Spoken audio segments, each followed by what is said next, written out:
दिल्लीच्या जंतर मंतरवर आज जे घडलं त्यानं अख्ख्या देशाचं लक्ष वेधून घेतलंय। नीट परीक्षा पेपर फुटीविरोधात आंदोलन करणाऱ्या विद्यार्थ्यांनी थेट देशाच्या संसदेलाच घेरण्याचा प्रयत्न केलाय। एकीकडे रस्त्यावर अश्रुधुराच्या नळकांड्या फुटत होत्या, तर दुसरीकडे याचे थेट पडसाद संसदेत उमटून कामकाज तहकूब करावं लागलं।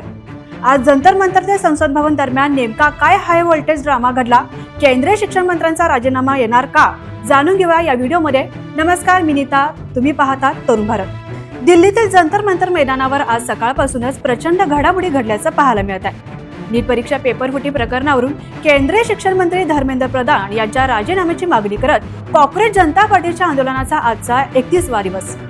आजच्या दिवशी आंदोलकांनी थेट संसदेवर धडकण्याचा इशारा दिला होता, त्यामुळे सकाळपासूनच दिल्ली पोलीस ऍक्शन मोडमध्ये पाहायला मिळाली। जंतर मंतरवर पोलिसांचा कडक बंदोबस्त असताना देशभरातून या आंदोलनाला पाठिंबा देण्यासाठी तरुणांचे आणि विद्यार्थ्यांचे जथेचे जथे दिल्लीत दाखल होत होते। यापैकीच आंदोलकांचा एक मोठा गट पोलिसांची नजर चुकून थेट संसद भवनाच्या परिसरात पोहोचला। यामुळे संसदेच्या परिसरात एकच गोंधळ उडाला। आंदोलक संसदेच्या मुख्य गेट पासून अवघ्या 150 मीटर अंतरावर पोहोचल्याचे समजताच सुरक्षा यंत्रणा हाय अलर्टवर आल्या। संसदेच्या आज सुरक्षेची जबाबदारी असलेल्या CISF ने तात्काळ संसद मार्गावरील आणि विजय चौकाच्या बाजूचे मुख्य गेट कुलूप लावून बंद केला। सुरक्षा रक्षक हातात बंदुका घेऊन तैनात झाले। आंदोलकांना रोखण्यासाठी पोलिसांनी अश्रुधुराच्या नळकांड्या फोडल्या, तसेच पाण्याचे मोठे पाईप्सही घटनास्थळी आणण्यात आले।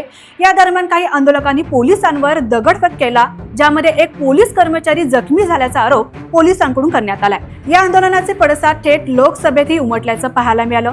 या आंदोलनात झालेल्या गदारोळामुळे लोकसभेचं कामकाज तहकूब करावं लागले।